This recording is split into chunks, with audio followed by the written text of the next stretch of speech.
we use it till this day, by the way. From the perspective and from one that early on got in both sides of the equation, I would say, which other insights or perspectives did you gain that you think helped you out during the early stages that you can share for startup founders in early stages? Sure. I think that optimizing for the right partner and not for the best terms is super important. If you get diluted by another 2-3%, it's worthwhile if you will be working with an investor that you truly feel comfortable with. Okay, the chemistry with your investor and with your board members is super important, and it's actually crucial to the success of the company. Okay, so you should be super. You should really look out for who you're going to be adding to the cap table and who you're going to be working with. So that is something I would definitely think about. And when, like, even today, when we're like post-seed and we are post-revenue with tens of customers and things are looking well on our side, we are already talking to different investors about our next round because we're starting to build a relationship.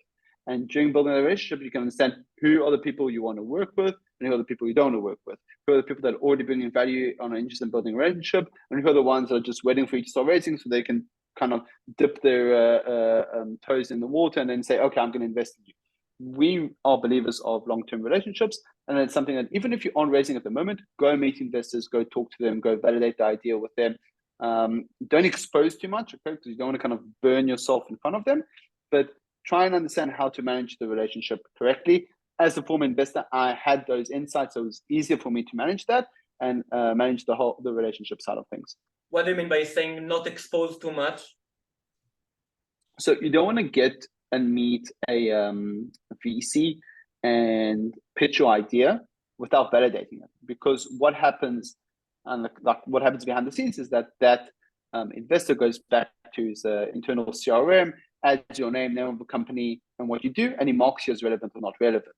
Okay, now the idea you just pitched him will probably change 1,000 times. Okay, the problem is that you kind of missed the chance. Okay, so if you get back to him after a month, he'll probably say to you, well, you're still doing that XYZ. Okay, I don't think I'm going to invest in this. It's a waste of time. But you've already crystallized the messaging and the product and the value proposition, and you have much more traction, but still he remembers you from that specific meeting. So never come, I mean, if you aren't ready to pitch, it's always should be like, I'm thinking of this idea, maybe doing that, maybe doing this, why don't you connect me to one of your companies, etc. Build out the relationship, and only when you feel very comfortable, that's when you probably go out and pitch and be like, okay, this is what we are building, this is the market, this is the problem, solution, team, etc.